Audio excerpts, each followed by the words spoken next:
Meet Bob, the worst football player in the world. Every time he touched a football, something funny happened. Sometimes he completely missed the ball. Sometimes he slipped before he could even kick it. And sometimes the ball came back and hit him instead. Everyone watching burst into laughter.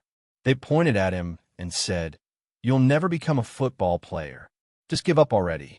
Bob smiled, but deep inside, those words hurt him. One evening, while walking home, he stopped in front of a giant screen showing the FIFA World Cup.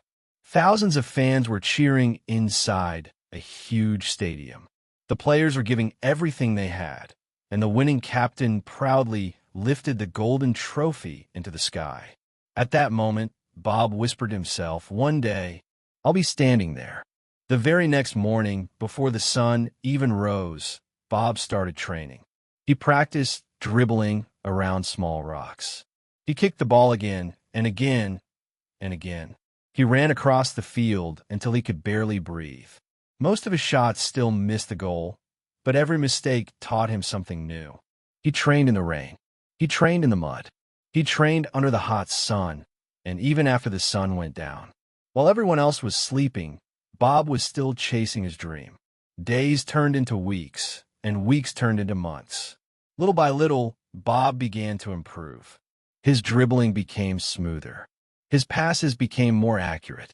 His shots became stronger than ever before. Then one unforgettable day, he scored his very first incredible goal. He jumped with excitement because he knew all his hard work was finally paying off.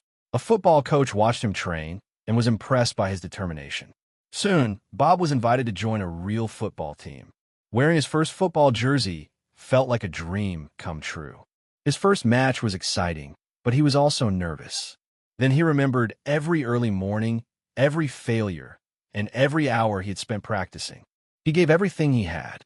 He dribbled past one defender, then another, and with one powerful shot, he scored an amazing goal. The crowd erupted with cheers, and his teammates celebrated with him. But life wasn't finished testing him.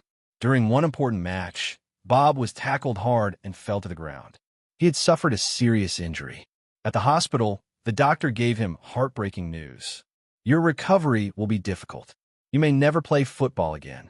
For a few days, Bob felt completely defeated. He sat quietly watching football matches on television, wondering if his dream had ended forever. But then he remembered the promise he had made in front of that World Cup screen. He refused to let one bad moment decide his future. So Bob started all over again, one small step at a time. Every single day, he trained a little harder. Slowly, he became stronger. Slowly, he became faster. And after months of determination, he finally returned to the football field. Then came the biggest match of his life. The stadium was packed with cheering fans. The score was tied, and only a few seconds remained. Bob received the ball. He dribbled past one defender, then another, then another. The goalkeeper rushed toward him. The entire stadium held its breath. Bob took one final shot. The football flew through the air and straight into the top corner of the goal. Go hail! The stadium exploded with excitement. Fireworks lit up the sky. The same player everyone laughed at had become a true football legend.